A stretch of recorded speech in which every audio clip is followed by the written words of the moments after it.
Hello everyone, thanks for tuning in, and thanks to everyone who has subscribed to my channel recently. The response to some of my videos has been awesome, and it's inspired me to keep recording. I haven't recorded a video in a little while, but today I have the day off, and here I am back in my favourite room of the house. I thought I'd continue with my series on G.I. Joes that were all different colours, and today I wanted to talk to you about the top 10 G.I. Joes in my collection that are the colour green. Now there's lots of green G.I. Joes, so this was a hard list to make, but I hope you understand my choices. So without any further ado, here are the top 10 G.I. Joes in my collection that are the colour green. I hope you enjoy. The first figure I wanted to talk to you about today is this guy. It is 1982/83 Stalker. Now, Stalker is one of the more iconic characters from the original lineup of G.I. Joe, and for that reason, it's pretty tricky to find an original Stalker figure here in Australia. I'm just like any other collector, I have my struggles, and I haven't been lucky enough to find an original Stalker figure as yet. So this version is actually from the Transformers G.I. Joe or Striker Bumblebee crossover that was released last year. He's a pretty good stand-in for the original, which if I had, would be among the top 10 green G.I. Joes in my collection. So there he is, 1982/83 Stalker. For the next figure on my list of top 10 favourite figures in my collection that are green, I had to select one of the original green shirts, and I couldn't go past this guy. It is 1982/1983 Clutch. Now the reason I picked Clutch is because of his file card. He's clearly got a little bit of personality. Among other things, Clutch likes to grease his hair with motor oil, which I think is quite funny. But he's also a fantastic use of the colour green. That's 1982 to 1983 Clutch. The next figure I've selected is this guy. It's 1983 Wild Bill. Wild Bill is a helicopter pilot, of course, and like the other two figures I've already selected, he is an iconic figure from the 1982 to 1984 run of G.I. Joe. I was lucky enough to pick up my version of Wild Bill from a European seller on eBay shortly before the pandemic began and prices exploded.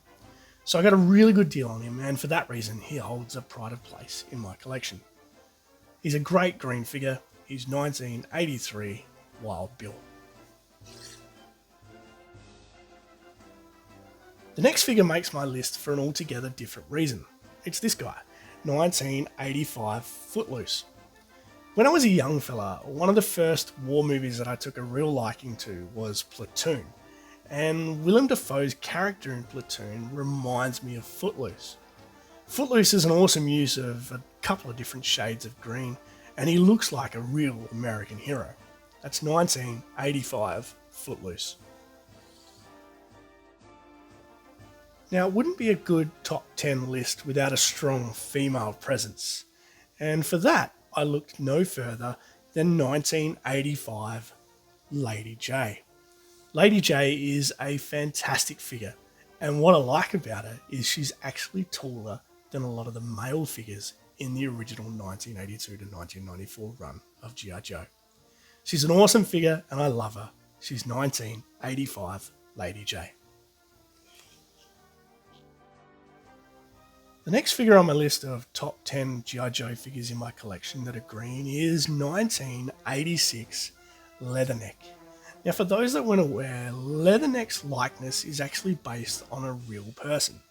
That's right, he was sculpted to look like Ron Rudat, who was one of the artists at Hasbro in the 80s and was responsible for a number of these character designs. Not only that, he's an awesome use of the colour green and I love him. That's 1986 Leatherneck. Now every good G.I. Joe list needs a little bit of neon. And what better for the green list than the first character in G.I. Joe that could be considered neon, and that's 1986 Sci-Fi. As I just said, Sci-Fi is one of the first neons in G.I. Joe, and he signifies a real change in direction in terms of coloration in the G.I. Joe range from 1982 to 1994. He's a fantastic use of neon green, and he's an awesome addition to this list. That's 1986 Sci-Fi. The next entrant is 1987 Falcon. Falcon is definitely an iconic green figure from the 1982 to 1994 run of G.I. Joe. One of the reasons I like him is because he was a strange character in the G.I. Joe movie. In fact, he was pretty difficult to like, but he did redeem himself in the end. He's a fantastic figure. He's 1987 Falcon. We're getting towards the pointy end now, and it wouldn't be a list of my favourite green figures without 1988 Muskrat. When I was a kid, I never had Muskrat, but the lads down the road did, and every time I went over there, I was real jealous of the fact that they owned a Muskrat. The best thing about him is this skimboard, which he obviously uses to kick around in the swamps. He's an awesome use of the colour green, and that's 1986 Muskrat. The last figure on my list is also the only Cobra, and he is a favourite of so many collectors around the world. It's none other than 1989 Night Viper. As a concept, the Night Viper is an incredible figure. He is an awesome mould, he has great accessories, he is a really good bad guy. That's 1989 Night Viper. So, there you have it. There are the top 10 figures in my collection that are the colour green. Are any of these your favourite? Or did I miss your favourite out? Feel free to tell me in the comments below. You might also like to subscribe to my channel and like this video if that's your thing. Otherwise, thanks for joining me, and I'll see you next time.